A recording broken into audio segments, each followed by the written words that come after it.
Empezamos esta segunda sesión, que espero acabar a tiempo también para dejar un momento para las preguntas que quedaron pendientes tanto de ayer como las que puedan surgir de hoy. La segunda clase que me he preparado sería desarrollar una afectividad madura. Es decir, ayer lo vimos en positivo, definición de qué es la personalidad y algunos medios que nosotros podemos utilizar para desarrollar de forma madura nuestra personalidad.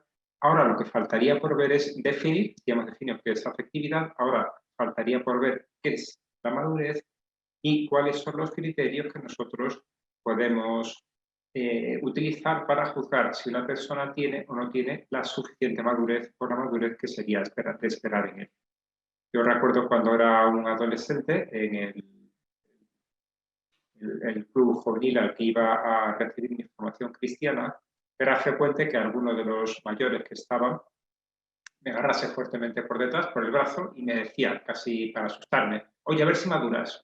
Y yo decía, pues sí, fantástico, probablemente tenga mucho que madurar, pero ¿en qué notas que tengo que madurar? ¿Cómo te das cuenta que me falta a mí algo, que es ese algo que tengo que hacer? En definitiva, ¿cuáles son los criterios operativos que tú me ofreces para que yo pueda poner en práctica esa madurez? ¿Hacia dónde tengo que mejorar? ¿Cuáles son las conductas o las manifestaciones que tú ves que yo tendría que cambiar? Pues bien, empezamos definiendo qué es la madurez. Nos cruzamos con este adulto que vemos aquí y nos damos cuenta de que algo falla. El propio tamaño del adulto, comparado con el tamaño del cochecito en el que está, nos hace ver que hay una disociación entre lo que vemos y lo que esperaríamos ver. Coche pequeño, niño; adulto, coche no solo grande, sino coche de verdad. Podemos definir la madurez como dar la nota adecuada en cada momento. La imagen que acabamos de ver ahora no sería una imagen adecuada, sería una imagen que no corresponde con lo que nosotros esperaríamos ver. Es una imagen de una persona que no da la nota, no sale en la foto como nosotros esperaríamos. Al contrario, cuando vemos el adulto en su coche, cuando vemos el adulto sabiendo esperar, sabiendo tener dominio de sí, cuando vemos el niño que llora pero solamente proporcionalmente, cuando somos el niño que pide las cosas e insiste y sigue insistiendo y sigue llorando, vemos que es normal porque resulta que el niño tiene 4 años y no se puede comportar de otra forma. Es maduro de acuerdo con lo que es. Por lo tanto, podemos decir que la madurez sería dar la respuesta a la pregunta adecuada. La madurez es, por tanto, algo relativo. No es lo mismo la madurez que sería de exigir en un adulto, que en un adolescente, que en un niño, que en un anciano. Y es relativa en dos sentidos. Por un lado, diacrónicamente, es decir, a lo largo del tiempo, a lo largo de los años de esa misma persona. Pero es también relativa desde un punto de vista sincrónico, es decir, que es en la misma persona, en su misma edad, ya sea un adolescente, ya sea un adulto, se espera que dé una respuesta distinta a estímulos o a situaciones distintas. Por ejemplo, este adulto que vemos aquí, que está en la playa con chaqueta y corbata, claramente no está dando la respuesta adecuada a lo que se esperaría. Por contrario, estas otras personas están bien para un baile de disfraces, pero si se presentan así en una boda, claramente tampoco están dando la respuesta adecuada, estarían dando la nota, estarían desentonando. Por otro lado, la madurez requiere también adaptabilidad, es decir, la capacidad de comportarse de modo distinto en situaciones distintas. Una vez, al decir esto, me dijo, entonces, ¿nos estás diciendo que seamos camaleónicos? Digo, no, es algo muy distinto, sobre todo porque es mucho más interior. El camaleón cambia su piel, cambia su aspecto externo. Eso no es lo que significa la madurez, es algo muchísimo más interior. La madurez sería cambiar mi comportamiento externo, cambiar mi piel, pero porque antes hay un cambio interno. Sería que la misma persona sea capaz de hablar con personas de una edad, de otra, jóvenes, adultos, mayores, sea capaz de comportarse de una manera en el trabajo, de otra manera con la familia, de otra manera con los amigos, y que siempre sea capaz de dar esa nota adecuada, que siempre sea capaz de dar lo que se espera de él. Y aquí me corrijo, porque he dicho, dar siempre lo que se espera de él, pues eso no lo vamos a conseguir nunca. Siempre, y forma parte de asumir, forma parte también de la madurez, lo veremos a continuación, forma parte del ser suficiente, del tener el dominio de sí, el aceptar que nunca vamos a conseguir actuar perfectamente. Por eso, el Código de Derecho Canónico, cuando habla de las condiciones para acceder al sacerdocio, nos dice, tienen que ser maduros, tienen que ser absolutamente maduros, sino tienen que ser suficientemente maduros para las tareas que tendrán que ocupar. Y esto nos sirve para examinarnos a nosotros mismos y para examinar a las personas que tenemos a nuestro alrededor. Las personas que se acercan, por ejemplo, de cara al matrimonio, ¿son maduros? Pues bueno, si tienen 20 y pocos años tendrán muchas inmaduridades, pero son suficientemente maduros para llevar en una vida en común, para llevar adelante una familia, para tener responsabilidades, un compromiso para toda la vida. Una persona de la que entrevemos que puede tener condiciones para acceder al sacerdocio, para entrar en el seminario, es suficientemente maduro, no ya como será cuando tenga 50 años, lo que se le exigirá cuando lleve adelante una parroquia que dependa exclusivamente de él, es suficientemente maduro para actuar como seminarista. Claramente, pues será un medio adolescente o un adulto joven y tendrá todavía toda una vida por delante. Este término relativo me parece que nos ayuda también a saber confiar en el tiempo. Pero saber confiar en el tiempo no quiere decir que me abandono, que ya mejorará solo. No, no, no. Las personas, cuando tienen sus defectos, sus limitaciones, por sí mismos pueden mejorar, pero ojo, porque también pueden empeorar. Necesitan que se les lleve hacia una meta, que es lo que vamos a ver a continuación. ¿Cuál es esa meta? ¿Cómo podemos ver los pasos que hay que dar? Pues yo me voy a servir de un psicólogo americano, gringo, que se llama Gordon Allport. Este psicólogo escribió un libro, ya prácticamente al final de su carrera, que se llamaba Patterns and Growth in Personality. La personalidad, su configuración y desarrollo, la traducción española. Pues bien, él proponía 6 criterios de evaluación de la madurez, más o menos en orden de complejidad, que vamos a ir viendo uno a uno. Pero antes de eso, me gustaría incluir un 7º criterio que no aparece expresamente en Allport, pero que, en mi opinión, es anterior. Está de alguna manera implícito en lo que vamos a ver a continuación, pero yo prefiero sacarlo y estudiarlo por sí mismo, que es el concepto de identidad. Cada uno tiene un concepto de sí mismo. Cada uno se mira y dice, yo soy, una identidad que me viene dada, que es la identidad que me dicen mis padres que tengo. Mira, tú eres hijo nuestro y en esta casa no nos comportamos así y no nos comportamos de la otra manera. Es decir, en esta casa somos cristianos y vamos a misa todos los domingos. Y el niño lo acepta. En esta casa nos sentamos de esta forma y no nos tiramos en el sillón para ver la televisión, guardamos una compostura o en la mesa, etc. Y el niño habitualmente lo asume.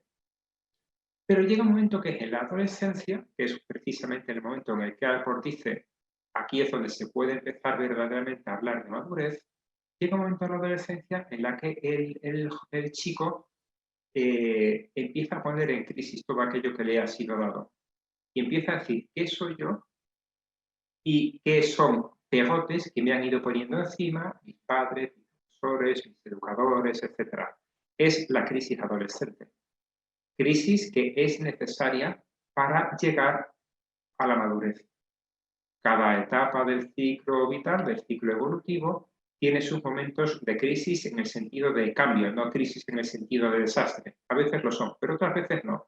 Son simplemente pasos en los cuales lo que hasta entonces se ha estado viviendo resulta que ya no es suficiente. Hay que dar respuestas nuevas a los problemas nuevos.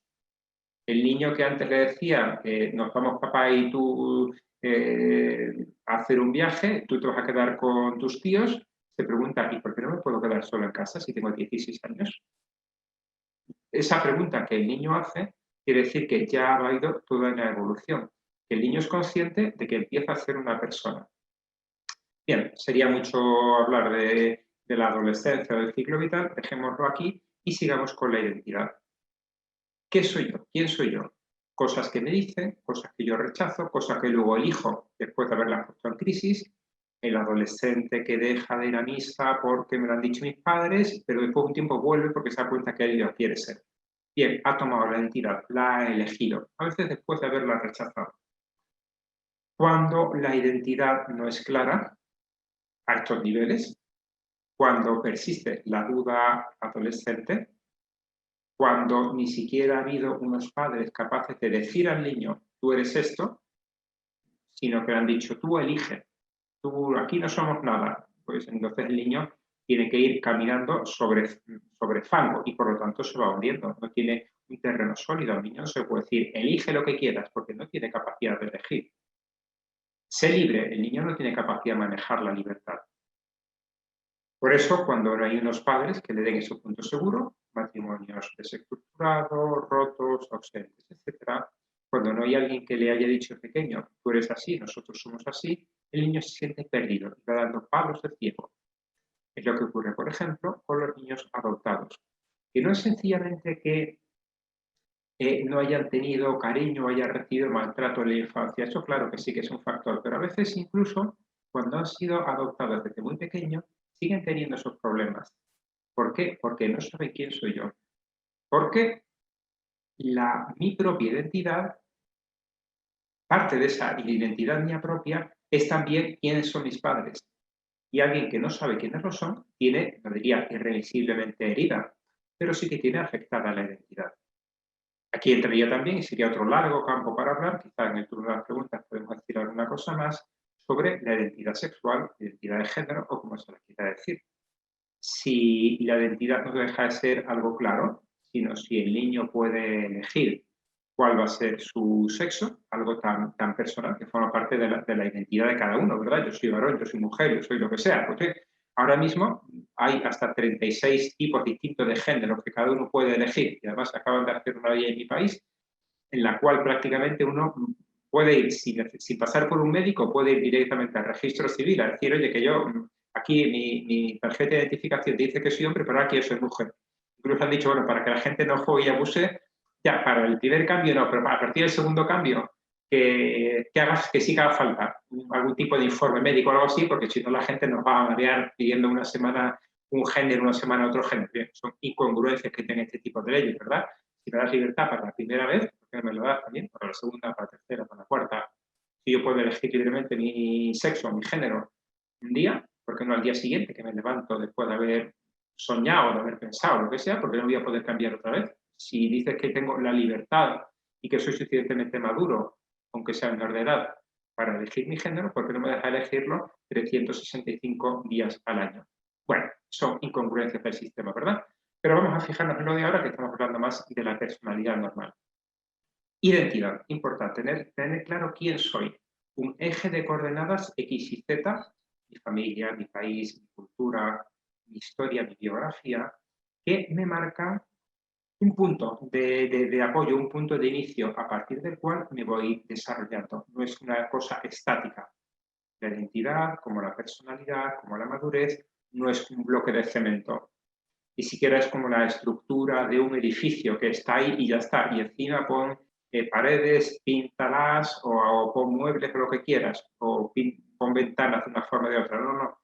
La personalidad, la identidad sería más bien como un árbol que siendo siempre el mismo, identidad, va cambiando de forma, va creciendo, va teniendo ramas, hojas, raíces profundas, aparecen los frutos y luego se caen o los recogen.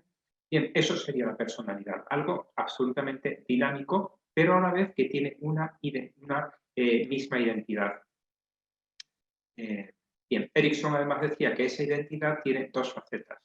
Una es que uno tiene que sentirse siempre el mismo en continuidad biográfica y por otro lado que también necesita, y esto me parece especialmente interesante, que necesita también que los otros le reconozcan como siempre el mismo.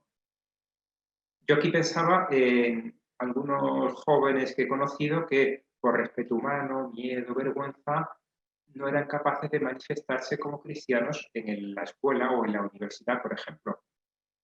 No tienen solamente un problema de respeto humano, de miedo al qué dirán, tienen un problema de identidad. Porque si yo soy cristiano y por lo tanto no hablo de determinadas conversaciones, no planto cara ante cuestiones con las que me parece que son injustas y por lo tanto no voy a transigir, si yo no transijo no es solamente que haga como si no fuese, sino que es que yo mismo no me he creído mi propio papel. Yo mismo no me he creído que eso que es algo tan importante para mí, tengo que manifestarlo externamente. Tengo que ser conocido como la persona que no tiene esas conversaciones, con la persona que no transige con las murmuraciones, con las críticas, etc. Bien, pasamos ahora a los 6 criterios de evaluación de la madurez que exponía Gordon Allport. El primero es la extensión del sentido del yo. Dice en este libro que hemos citado, a partir de la adolescencia se establece una conexión entre el individuo y las demás personas de manera que se extienden rápidamente los límites del sí mismo. Es decir, que hasta entonces el niño está concentrado en sí. Pero llega un momento en el cual el bien de la otra persona es tan importante como el propio bien. Mejor dicho, el bien de la otra persona es idéntico al bien propio. El niño pequeño es eminentemente egocéntrico, que no egoísta, que son conceptos distintos. Egocéntrico es un concepto psicológico normal para un niño de 4 a 8 años. Egoísmo, por el contrario, es un criterio moral, es un defecto moral, que son distintos. Bien. El caso es que el niño piensa en sí mismo, en lo que le apetece. Le ponen delante la tarta y se pone el trozo más grande, aunque no vaya a quedar para los demás. Llega con el balón que ha conseguido a jugar con los amigos y dice, yo tengo que jugar de delantero, pero si tú eres paticorto y cojo y eres malísimo, no, pues entonces me llevo el balón y ya está. Bueno, venga, ponte aunque perdamos lo que juguemos contigo. Pero llega un momento, y por eso el juego es muy importante, el juego en común, que es también otra fase de la etapa del niño, empieza a aprender que es mejor que yo me sacrifique para que gane mi equipo. Porque el bien del conjunto es mi propio bien. Es bueno que yo coma un poco menos de lo que me apetece para que también mis hermanos puedan probar esta tarta y la disfruten. Porque el bien de mis hermanos es tan bueno como mi propio bien. Mi propio bien es que mis hermanos también disfruten. Eso se descubre fundamentalmente en la familia y en segundo lugar con los amigos. Pues bien, es parte del sentido de la madurez, el abrirse a la preocupación de otros, el que permanece todavía atrapado en el egocentrismo infantil, no ha alcanzado todavía la madurez que se espera en la vida adulta. Bien, de esa manera, esta extensión del sentido de yo, no presta solamente a la satisfacción inmediata de lo que yo quiero, permite que aparezcan nuevas ambiciones, nuevas pertenencias, grupos, ideas, amigos, aficiones y la vocación. Fíjate, luego veremos que no es que sea ni mucho menos un psicólogo explícitamente cristiano, pero habla de la vocación. Claro, en este contexto de abrirse es cuando yo me puedo abrir a Dios, es cuando me puedo abrir al don de mí mismo a los demás. Es cuando puedo descubrir que Dios quizás me pide algo y yo puedo entregarme a los demás. Todos estos factores forman parte de la identidad propia, ¿veis? Aquí habla de la identidad, por eso decía que yo prefiero sacarlo para dedicarle un tiempo específico, pero Allport claramente habla de la identidad. Y vamos a ver un pequeño vídeo que es el que a mí me gusta más de la película Gladiator, aparte, claro, de la carrera de cuadrigas en el Coliseo, porque me parece que refleja dos cosas. En primer lugar, al final del vídeo veremos algo sobre esta extensión del sentido del yo. Y luego, durante el inicio, sobre todo, veremos algunas características del estilo educativo que nos servirán para introducir la sesión que tendremos hoy. Vamos a ver el vídeo. ¿Mi decisión te decepciona? Una vez me escribiste, enumerando las 4 grandes virtudes: sabiduría, justicia, fortaleza y templanza. Constaté que no tenía ninguna de ellas. Sin embargo, poseo otras virtudes. Ambición. Se convierte en virtud si nos conduce al éxito. Ingenio. Valor. Tal vez no en el campo de batalla, pero hay muchas formas de valor. Devoción. A mi familia. Y a ti. Ninguna de mis virtudes figuraban en tu lista. Incluso parecía que no me desearas como hijo. Oh, Cómodo. Vas demasiado lejos.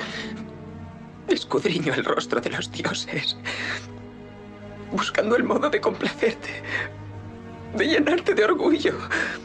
Una palabra amable, un fuerte abrazo, tus brazos apretándome con fuerza contra tu pecho. Habrían sido como tener el sol en mi corazón 1000 años. ¿Qué hay en mí que tanto odias? Cómodo. Lo único que siempre quise fue estar a tu altura. César.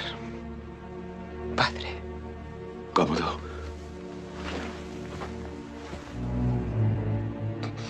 Tus defectos como hijo son mi fracaso como padre.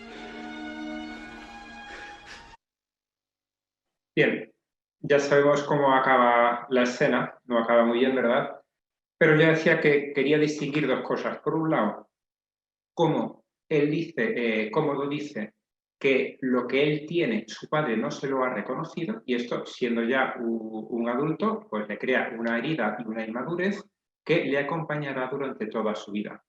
Pero por otro lado, eso lo dejamos, como decía, para mañana, pero ahora lo que me gustaría ver es cómo Cómodo dice que las 4 virtudes cardinales, prudencia, lo dice sabiduría, justicia, fortaleza y templanza, no las tiene ni le interesan. ¿Cuáles son las virtudes que a él le interesan?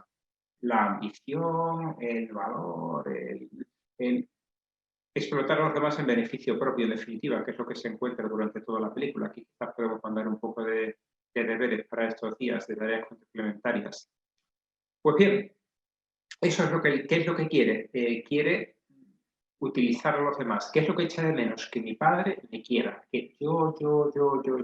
Vemos que todo está, su sentido del yo está absolutamente reducido a sí mismo. ¿Cómo responde su padre, Marco Aurelio, el emperador filósofo? Le dice, tus efectos como hijo son mi fracaso como padre. Es decir, en mi identidad, que es ser emperador, pero también ser padre, ser filósofo y ser guerrero, tantas cosas que se suman jerarquizadas, pero que se suman en la propia identidad, pues bien, tú estás dentro de mi identidad. Y si tú has salido malo, es culpa mía. Me parece que eso, desde el punto de vista de un educador, de un padre, sirve también mucho. Y se ve el contraste entre una persona con una gran madurez y sabiduría, que es el padre Marco Aurelio, y una persona que ha quedado retenida en el egocentrismo infantil. Esto mismo se puede decir en el matrimonio también. Esta larga cita es de la película de Tolstoy, Anna Karenina. Hay 2 matrimonios, como recordemos en paralelo, 2 matrimonios pareja. Una es la Anna Karenina con el conde, que tiene su intento de idilio, con una carga también de egocentrismo tremenda, sobre todo por parte de ella. Y otro matrimonio, que es el de Levin con Kitty, que poco a poco van abriéndose uno al otro. Y de vez en cuando se pelean. ¿Qué es lo que ocurre aquí? Se han peleado, entonces Levin dice que no es capaz de enfredarse con ella. Al principio se molestó después de la discusión, pero enseguida comprendió que él no podía sentirse molesto con ella porque ella formaba parte de él. Era, sigue diciendo Tolstoy, como cuando alguien recibe un golpe, mira hacia atrás y ve que nadie le ha dado un golpe, sino que es que ha sido él mismo el que ha tropezado. Pues esa es la extensión del sentido del yo. Y eso, aplicado al matrimonio, viene a ser algo parecido. Yo no puedo criticar a esta mujer porque esta mujer es parte de mí mismo, es parte de mí mismo. Bien, pasamos a la segunda característica, que es una relación emocional empática con los otros. Ser capaz de tener una gran intimidad con las personas, en la familia, en la amistad, etc. Y por el contrario, no caer en la murmuración, en las intromisiones, ni intento de dominar a los demás. Es decir, como dije en otro momento, respetar la alteridad, respetar que los otros son distintos de mí y por tanto yo no puedo controlarlos no solamente desde el punto de vista del poder que quiero ejercer sobre ellos, que ellos hagan lo que yo quiero. Yo soy el general y ellos son mis soldados. Hay otra forma que es más sutil de controlar a los demás, que es el control de sus emociones, que es cuando una persona quiere que los otros le quieran, estén pendientes, se rían, que es algo, ¿verdad?, de más sutil. Ya no es más que obedezca mis órdenes, sino que es que me den afectivamente lo que yo necesito. Y ojo, porque así como, hablando a sacerdotes, ¿verdad? Así como el primer poder es muy evidente, el segundo es mucho más sutil, porque es más intrusivo. Uno puede tener su cohorte de personas que trabajan en la parroquia y uno claramente quieren colaborar y quieren ayudar y nos sirve mucho, pero uno tiene que tener la suficiente madurez como para no buscar en los otros que le den ese complemento afectivo que quizás no quieren o no deberían dar en algunas ocasiones. Respetar la condición de los demás. Bien, esta es otra cita de otro escritor ruso, Dostoyevsky, que decía, hablando de esa empatía, que cuanto más quiero a la humanidad, decía uno de los protagonistas, cuando quiero a la humanidad en general, menos cariño me inspira a las personas en particular, individualmente. Más de una vez he soñado que iba a servirles, que incluso me dejaría crucificar por ellos, pero no puedo vivir 2 días seguidos con una misma persona. Lo sé por experiencia. Pues bien, claramente a esta persona le faltaría también esa característica empática, es capaz de tener grandes ideas generales, una gran extensión del sentido del yo teórica, pero en la práctica, delante de una persona concreta, no es capaz de vivirla. ¿Cuáles serían los dos extremos en los que faltaría esa estabilidad emotiva? En primer lugar, la dependencia afectiva, la persona que no tiene la suficiente autonomía, que necesita siempre a alguien de quien estar enganchado.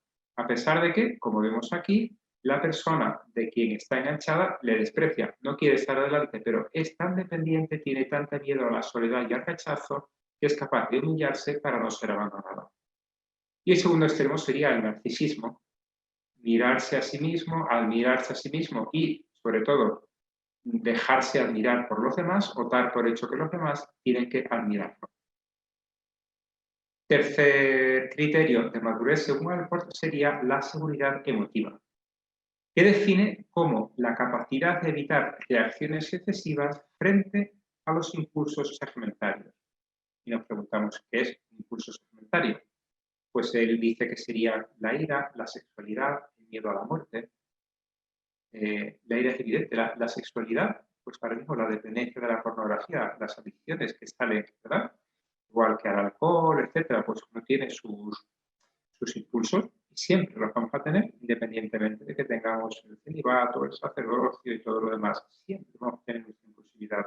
La cuestión es, ¿somos suficientemente dueños de nosotros? A veces podemos tener algún problema, algún traspiés, alguna dificultad, pero globalmente somos dueños de nosotros. Con los enfados, perder los estribos, de romper cosas, calma, ¿no? El miedo a la muerte, el miedo a... Bien, la tolerancia a la frustración, otro concepto muy importante y que hoy día me parece que especialmente con la gente joven hay que fomentarlo, porque en nuestra sociedad del bienestar, el precio que se ha pagado al bienestar que disfrutamos y que, bueno, que dar muchas gracias a Dios, es que los chicos no tienen frustraciones. Que los chicos, sobre todo los de clase alta, incluso de clase media, no han tenido frustraciones. No les falta nada, no han tenido que hacer esfuerzos. Por lo tanto, les puede faltar esa resistencia que es necesaria para avanzar también. En el espacio, una de las cosas que se dice a los astronautas es que tienen que hacer ejercicio físico, porque como no hay gravedad, no tienen que levantar peso, no tienen que andar, no tienen que nada, y en cuestión de muy pocas semanas se quedarían absolutamente atróficos si no hiciesen ejercicio de gimnasio. Porque algo parecido puede ocurrir a nuestros jóvenes. Si no hacen estos ejercicios, si no se ejercita en la tolerancia a la frustración, no adquieren el dominio de sí, la madurez. Y la capacidad de gestionar la dinámica de la gratificación diferida, de la cual hablamos también ayer, ¿verdad? El saber decir no ahora, sino después. Cuarta característica, percepción realista. La persona sana, dice Alport, tiene disposiciones que conducen a la verdad en un mayor grado que las inmaduras. Es decir, no tuerce la realidad para acomodarla a sus propias necesidades y a sus fantasías. Cuando se le pregunta a un adolescente ¿cómo ha ido cómo va tu examen que estás preparando? No, va bien, pero ¿tendrá tiempo de prepararlo? Sí, seguro que sí, pero a ver, tú has hecho cálculos. ¿Cuánto tienes que estudiar? ¿Cuántas son las horas que te quedan? Y me parece que te ha pillado el toro, que no vas a poder. No, sí, seguro que al final no. Mira la realidad, mira la materia que tienes y las horas que te quedan. Pues bien, modo de pensar basado en la realidad de las cosas. El opuesto sería el pensamiento mágico que tienen los niños. Yo por el hecho de desearlo ya lo tengo. Pues no, la realidad no es así. El opuesto sería el pensamiento emocional. Como yo me siento así, las cosas van a salir de esta forma. Como yo estoy optimista, entonces todo irá bien. Como yo hoy me levanto con el pie izquierdo, todo será un desastre. Pues mira, no, independientemente de cómo tú te levantes, las cosas tienen sus leyes propias. Alport lo relaciona con otras tres características que son la aptitud, la responsabilidad y la constancia. El empeño en que salgan adelante las cosas que yo tengo encargadas. La responsabilidad con las decisiones que yo he tomado y con las consecuencias de esas decisiones. La constancia en seguir adelante a pesar de las dificultades, los estados de ánimo. A continuación vendría la autoobjetivación, que él llama insight. La relación entre lo que uno cree ser y lo que realmente es. Y como es muy difícil saber qué es lo que yo soy, él dice, pues entonces mira más bien lo que los demás creen, piensan que tú eres. Se dice que el mejor negocio sería comprar a una persona por lo que vale y venderla por lo que cree que vale. Pues algo así tiene que ver este criterio de Alport. Si yo creo que valgo mucho y los demás me dicen que están convencidos de que pues mira, este no vale para tanto, pues hay un error de autoobjetivación. Pero también puede ocurrir lo contrario, la baja autoestima, el pensar que yo no valgo nada, que no tengo capacidades, aptitudes, etcétera, cuando en verdad sí que las tengo. Y eso no es ser humilde, eso es tener baja autoestima, que es distinta. Fijaos, volvemos al punto de vista cristiano, negociar con los talentos 10, 5, 1. Si una persona, por aparente humildad, dice, yo he recibido un solo talento, cuando los de fuera le dicen, pero bueno, tú has recibido como mínimo 5. Esa persona puede estar tranquilamente pensando que si devuelve 2 talentos, ya ha cumplido. Cuando venga el señor le va a decir, no, yo te he dado 5, mírate mejor en los bolsillos y verás que deberías haberme dado 10, no 2, por lo tanto, vas a tener castigo. Bien. Y personalidad narcisista sería el otro extremo. Alport pone esta característica, el conocerse a sí mismo, porque claro, a veces nos conocemos y nos hundimos, ¿verdad? Pues él dice que se compensa con el sentido del humor, al que define como la capacidad de reírse en lo que uno ama, incluyendo naturalmente a sí mismo y a todo lo que pertenece, y, cosa importante, seguir amándolo. Vamos a ver este vídeo que me parece que ejemplifica bastante bien lo que decíamos. Hey, dear mother, happy birthday to you.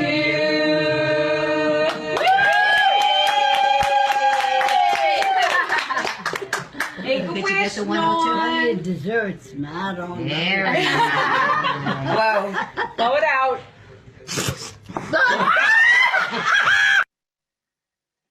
Pues me encanta este vídeo porque la pobre viejita la encontramos en el momento culmen de la celebración, soplar las velas.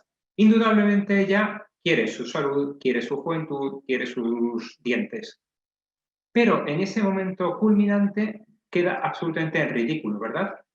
Y lo que hace salir al paso de la situación es su sentido del humor, reírse de algo que ama, de su salud, de su aspecto físico. Imaginaos por el contrario lo que hubiese pasado si sopla, se le cae la dentadura y ella dice: soy una vieja inútil, no sirvo para nada, ni siquiera puedo apagar unas velas, yo lo que quiero es morirme. Pues hubiese acabado ya allí, se acaba la situación, ¿verdad? Por el contrario, supongo que ahí el mejor momento, el momento más simpático, más agradable, hasta el punto de que se convirtió en viral, es el momento en el que a la viejecita queda mal, porque se sabe reír. Pero el sentido del humor tiene un límite, que es el cinismo. El cinismo sería reírse de las cosas que uno ama a costa de dejar de amarlas. Y eso ya no. Bien, en definitiva, en la extensión del sentido del yo hay que distinguir entre lo que yo soy, lo que podría ser, lo que a mí me gustaría ser, lo que debería ser y lo que otros me dicen que yo debería ser. Parecen trabalenguas, pero son cosas distintas. Autoobjetivación, ¿qué soy yo? Posibilidades, ¿qué podría ser? Yo podría estudiar estas carreras, tener estas salidas en la vida, pero todas esas posibilidades, ¿qué es lo que me gustaría ser? Y por otro lado, ¿qué es lo que yo debería ser? Que a veces no coincide, ¿verdad? Porque yo veo que hay algo que debería hacer, pero no me gusta, pero me cuesta, pero me es desagradable. Y luego están lo que otros dicen que yo debería ser. Otros que puede ser mi director espiritual, mi obispo, mi padre, mi párroco, mi lo que sea. Cuando todas estas cosas que nunca van a coincidir del todo, ahí están más o menos armónicamente situadas, la cosa va bien. Cuando lo que yo soy no tiene nada que ver con lo que me gustaría ser, cuando lo que yo soy es independiente de lo que otras personas que me conocen y me quieren dicen que yo debería ser, entonces hay un fallo en esa persona. Bien, esta frase del prelado de Opus Dei, de su primera carta pastoral, a mí me encanta, porque él hablaba que en la tarea formativa hay que exponer el ideal de vida cristiana sin confundirlo con el perfeccionismo, enseñando a convivir con la debilidad propia y la de los demás. Y me parece que resume lo que veremos también mañana de la tarea formativa, de un estilo formativo sano. Hay que huir de la tiranía de las expectativas también, que sería el de hacer depender el propio bienestar de cumplir con lo que otros creen que debería ser. Y por último, aquí ya vamos rápido porque ya es la hora, al proponer una filosofía unificadora de la vida. Es decir, el fin o los fines por los que la persona ha elegido vivir, que dirigen las acciones y dan un sentido a toda la existencia. Él lo divide en 6 esquemas: teórico, utilitario, estético, social, político, religioso, que sirven para marcar hacia dónde tengo que ir, pero también para evaluar mi coherencia. Es decir, si tú dices que tu vida le quieres dar un sentido religioso, hay ciertas cosas que no son coherentes. ¿Qué hace una persona que ha dedicado su vida a Dios y quiere dedicársela en una discoteca a las 3, 4 de la mañana? Mira, no cuadra, algo falla en ese estilo de vida, ¿no? Bien. Terminamos, hemos visto esos 6 criterios de Alport, pero me gustaría sacar a colación a Santa Josefina Bakhita. No estamos determinados. Cada uno puede tener su biografía, sus dificultades, sus malas elecciones también, que le han hecho tener una personalidad más o menos armónica, equilibrada, madura, etc. ¿Qué podríamos decir de esta santa? Que fue raptada en su infancia, abusada, vendida, etc. Solamente al final de su adolescencia fue rescatada por un diplomático italiano y traída aquí a Italia. Y a pesar de esas dificultades, fue capaz de tener una vida fructífera, de entrega a los demás, de donde sí, realmente de encontrar su propia felicidad y la felicidad y dar felicidad a las personas que se confiaron en ella. Sin ir al psicólogo, pero ojo, ¿no? Porque uno dice, no tiene que ir al psicólogo, ella no fue, pero arrastrando las consecuencias de esas heridas, porque sus biografías dicen que cuando le decían que contase su historia, que es muy ejemplificadora, es muy edificante, no era capaz de contener las lágrimas después de haber pasado 40, 50 años de esa historia, de esa infancia.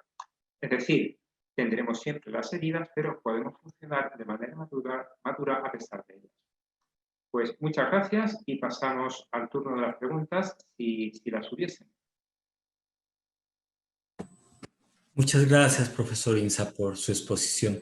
Tenemos varias preguntas. La primera es esta. La extensión del propio yo como rasgo de la madurez ¿incluiría también la amistad con Dios? Sin duda sí. Dios, yo suelo decir que es una persona, es más, son 3 personas, ni siquiera una. Y por lo tanto, todo lo que nosotros decimos que tiene que ver con la madurez, en cuanto, si os acordáis, decíamos personalidad como patrón de relaciones con uno mismo, con los demás y con el mundo. ¿Dónde entra Dios? Dios entra en los demás. Por eso una persona que no sabe establecer relaciones sanas con las personas, le va a ser muy difícil también establecer relaciones sanas con Dios. Si una persona, su patrón de relaciones son de abuso, es decir, de pedir sin dar nada a cambio, esa va a ser su oración. Pedir a Dios, pedir a Dios, pedir a Dios, sin dar a cambio una dedicación de tiempo, de energía, de comportamiento, etc. Si una persona es absolutamente dependiente y necesita a alguien que tome las riendas de mi vida porque yo tengo miedo a tomar decisiones y por lo tanto decide tú por mí, ese va a ser su patrón de relación con Dios también. Yo no tomo esas decisiones, me abandono a la providencia, mientras la providencia me está diciendo, oye, pero algo, muévete también. Eso por un lado. Y por otro, la extensión del sentido del yo incluye también a Dios, incluye a la vocación, incluye a la religión, incluye a la Iglesia Católica, incluye a esa preocupación por todas las iglesias de la que hablaba San Pablo, que decía, yo no quiero estar preocupado solamente por mi comunidad, ni siquiera por la comunidad, tantas comunidades que él había fundado. Yo quiero estar preocupado por todos los cristianos, por toda la iglesia. Hoy celebramos, ¿verdad?, la solemnidad de San Pedro y San Pablo. Pues bien, en ese sentido es también un ejemplo de corazón grande, magnánimo, en el que caben todos, a través, que quizás sea la cosa más bonita, me parece, también hemos celebrado hace pocas semanas la solemnidad del Sagrado Corazón, que todos esos afectos a las personas estén de alguna manera canalizados o filtrados por el corazón de Jesucristo, que será un buen modo para que no haya afectos desordenados. ¿Qué quiere decir afectos desordenados? Ya decíamos ayer, los afectos son buenos, pasa que están desordenados, están mal jerarquizados. Están, en última instancia, que yo me busque a mí mismo en el trato con los demás. Que yo lo que busque en el trato con los otros sea estar a gusto, estar cómodo, sentirme querido, en lugar de darme. Y dar muchas gracias a Dios, desde luego, por el feedback también emotivo que vaya a recibir de esa relación. Muy bien, muchas gracias. Profesor, vamos a la siguiente pregunta de parte del padre Cristian, que dice lo siguiente. ¿De quién depende sentirse querido? ¿De que la otra persona sepa querer o que uno mismo se destrabe interiormente para sentirse querido por la otra persona? Aquí la pregunta. Gracias. Bien, el sentirse querido tiene efectivamente esas dos manifestaciones. En primer lugar, tiene que haber alguien que me quiera. Si yo vivo en una isla desierta, no me voy a sentir querido. No hay ninguna forma de hacerlo. Si yo vivo en una cárcel, no diría que es posible, ¿verdad? Y algunos tendréis seguramente experiencias también de pastoral penitenciaria y hay también verdadero cariño y verdadera amistad también, y son ambientes tan difíciles. Pero si vivo en un sitio en el que lo que predomina es el abuso, el egoísmo, etc., no me voy a poder sentir querido por el mismo sentido de que, el hecho de que no hay nadie que me quiera. Pero me parece que eso no es lo habitual en la vida de los que estamos aquí y en la vida de la mayor parte de las personas, salvo algunos muy desgraciados. El problema muchas veces es que una persona, por heridas biográficas, necesita mucho, mucho, mucho para llenar lo que en sí mismo se ha creído que se ha creado que es una especie de agujero negro, que tiene que ver con heridas biográficas en la infancia o en sus primeros años. Es decir, alguien que no ha sido querido por sus padres, alguien que ha sido rechazado, esos padres pueden ser separados, alcohólicos o, de conocido todos, o cristianos de misa diaria, pero que no han sido capaces de dar a ese chico el cariño que necesita. Recuerdo uno que me contaba que tenía lo que en psicología me enseñaron que se llama un sueño recurrente. Es decir, que con frecuencia soñaba o se veía en esa situación, que era él mismo agarraba unos garrotes de niño. ¿Y eso qué significa? Él me dijo, eso significa que cuando yo era pequeño y estaba en el kinder, venían todas las madres a recoger a sus hijos, a mis amigos, y yo me quedaba el último durante mucho tiempo. Porque mis padres trabajaban los dos, la encargada de recogerme era mi madre, y muchas veces se retrasaba, muchas veces. Yo recuerdo la señorita del kinder llamando a mi madre diciendo, oye, por favor, tienes que venir puntualmente a recoger a tu niño. Tú no sabes, no ya lo que llora, no sabes lo que siente eso, sino la herida tan grande que se le está quedando al ver que eso era una de entre muchas manifestaciones, ¿verdad? Pues bien, ese chico, cuando llegó, cuando me conoció con 20 y pico años, tenía un agujero negro emotivo. Es decir, buscaba una satisfacción afectiva en relaciones con los otros que nunca le llenaban. Y por tanto tenía esas características que hemos dicho, de dependencia, de chupar atención, afecto, cariño, y desde luego de nunca sentirse suficientemente querida, de lo cual echaba la culpa a los demás. Es que no me quiere, que cada uno va a lo suyo, es que bien, pues requirió todo un trabajo de psicoterapia, de ayuda, de coaching, en primer lugar para que él pusiese en relación lo que le pasa ahora con lo que le había pasado 20 y pico años atrás. Entonces, eso fue un descubrimiento y para eso no hace falta ser psicoanalista. Para eso simplemente basta sentarse y dejar hablar y dejar que se descubran hilos de los cuales se puede ir con gran delicadeza, desde luego, tirando y ver que uno tiende a repetir los patrones de conducta. Las personas que se llevan mal con, no sé, con las figuras de autoridad, por ejemplo, como el obispo, suele ser que han tenido problemas con las figuras de autoridad antes. Que me refiero al obispo, a lo mejor puede ser poco comprensivo, empático, ¿no? Pero cuando se repite, cuando yo esa relación la tengo con el párroco, cuando era el vicepárroco, con el obispo, cuando soy párroco, con el que organiza tal cosa, cuando tal, pues unifica un poco, échate a patar unos años y pregúntate, ¿cómo he vivido yo la autoridad de mi padre? Pero sobre eso también hablaremos un poco mañana en lo de los estilos formativos. Gracias, profesor. La siguiente pregunta es de Argentina, del padre Juan. Leo la pregunta. ¿Hay alguna manera de trabajar las emociones cuando no nos ayudan a ser como querríamos? ¿Convertirlas en emociones que nos ayuden? Sí, bueno, las emociones, todo ese mundo afectivo nosotros somos muy pasivos ante ese mundo afectivo. Por eso se llaman pasiones, las padecemos. Padecemos la alegría, en el sentido de que nos la provocamos nosotros. Yo no sé si lo habéis probado, yo cuando con mis hermanos pequeños me encantaba hacerles cosquillas, ¿verdad? Para que se riesen.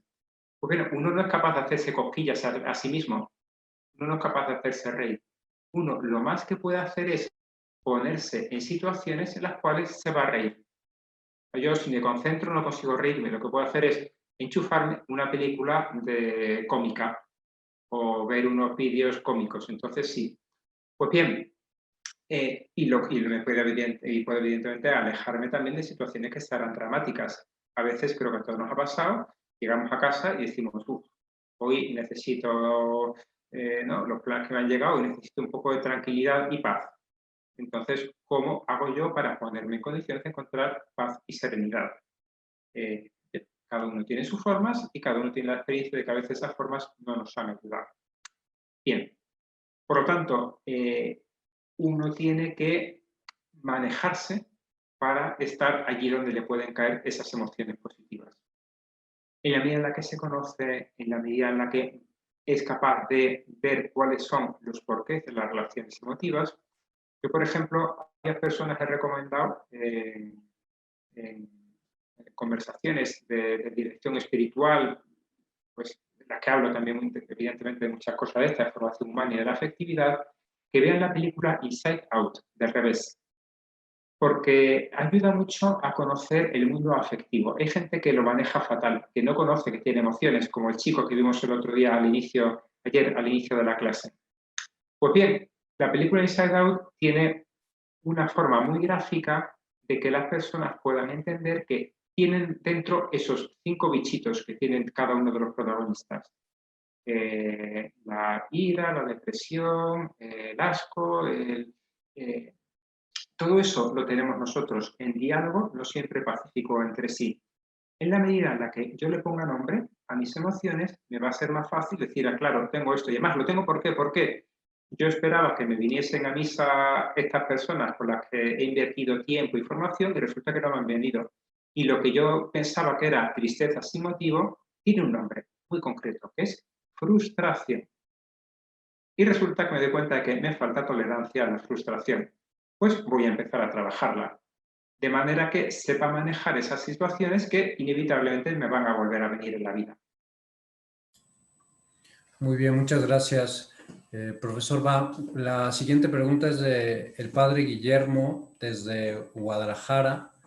Y la pregunta ¿es maduro pensar que para ser feliz no hace falta que el mundo exterior sea lo que me gustaría, sino decidir ser feliz con lo que tengo? Esta es la pregunta. Gracias. A mí me parece que es, como todo, tiene que ser proporcionado, ¿no? Y medio virtus se dice. Pero creo que es una actitud así de entrada bastante sabia. Si yo necesito que el mundo sea de una forma para ser yo feliz, entonces estoy poniendo mi felicidad absolutamente dependiente del mundo y fuera de mi voluntad. Es decir, haga lo que yo haga, no voy a ser capaz de aumentar ni esto, mi felicidad. Y por lo tanto, me puedo estar condenando a la tristeza, a la infelicidad. Por el contrario, cuando yo, como decíamos con las emociones, voy a ponerme en condiciones, en situación, en el lugar en el cual puedo encontrar esa felicidad, esa tranquilidad, probablemente sea capaz de construirlo. También, otra de las cosas que yo puedo hacer es ponerme en el mundo en el cual yo pueda ser feliz con esas relaciones, fomentar esas relaciones sanas. Por eso es muy importante, decíamos ayer, esas 3 tipos de relaciones que todos necesitamos. Relación de familia, nuestros padres, hermanos, los necesitamos, alguien que nos apoye. Además, entre sacerdotes, esa familia se extiende a nuestros hermanos de vocación, a otros sacerdotes. El trabajo, para nosotros el trabajo es el trabajo pastoral, es decir, las personas a las que servimos en nuestro sacerdocio. Y luego los amigos, como decíamos, hay que tenerlos también cuantos sacerdotes, sin dar por descontado que, no, yo ya trato muchísimas personas, yo ya todo el día estoy rodeado de gente en la parroquia, muy bien, pero ¿esos cuántos son tus amigos? Yo ya voy a las reuniones del arciprestazgo donde estamos, nos formamos, nos reímos, comemos y nos echan alguna que otra bronca, muy bien, pero de esos sacerdotes que comen contigo una vez cada 2 semanas, cada mes, cada 3 meses, ¿cuántos son tus amigos? Son necesarios también. Unas personas con las cuales yo pueda salir, con las cuales me pueda desahogar, con las cuales pueda contar una pena o celebrar una alegría. Contaba una ocasión un sacerdote amigo que él conseguía sacar tiempo todas las semanas para ir a ver a un sacerdote nuevo a lo largo, en la diócesis, que era bastante grande. A veces iba al Tuntum, donde más o menos caía, otras veces conseguía que otros le dijesen, mira, este sacerdote me parece que está un poco solo. Oye, uno de esos sacerdotes que está un poco solo, llegó con el coche. Y llegó, oye, ¿qué tal? Soy un fulano, qué bien, pues encantado, te apetece, vamos a comer. Bien, engancharon y fueron a comer. Bien. El caso es que cuando están llegando los postres, después de una comida muy agradable, el sacerdote del original se echó a llorar. ¿Qué es lo que ha pasado aquí? ¿Qué es lo que he hecho mal? Yo creía que todo era vida muy... Entonces, ¿qué es lo que pasa? Pues mira, que hoy justo estoy celebrando bodas de plata sacerdotales. Y yo ya me había resignado desde hacía tiempo a celebrarlas solo, como todos los días, preparándome mi sartén, mi filete y mis cosas, y aquí yo solo. Y resulta que gracias a que has caído del cielo, no sé quién te habrá mandado, ha sido una comida muy agradable y estoy dando gracias continuamente a Dios desde el primer plato por haberla podido celebrar en este día. Bien. Un sacerdote sin duda abnegado, santo, etc. Pero me pregunto, es un sacerdote sin amigos. ¿No le falta algo a este hombre? ¿No será que debería haber dicho algo, no sé, en la homilía del domingo anterior? queridos feligreses, el miércoles celebro mis bodas de plata sacerdotales y quería celebrarlo con vosotros. Yo creo que cualquier parroquiano se hubiese sentido movido a acompañarle, a celebrarla, oye, pues celebrar misa solemne y venimos, aunque sea miércoles o lo... Pues bien, a veces nosotros olvidamos que tenemos esas necesidades afectivas. Y si las olvidamos no somos conscientes, y si no somos conscientes no podemos poner las soluciones. Necesitamos gente con la que compartir. Una pregunta así al aire. ¿Tú con quién celebrarías? Si fuese mañana, pasado, la semana que viene, ¿con quién celebrarías tu boda de plata sacerdotales? Si no tienes nadie con quien de verdad la celebrarías, te digo, te quedan N años. Y si ya pasa, pues invierte en las bodas de oro o en las bodas siguientes que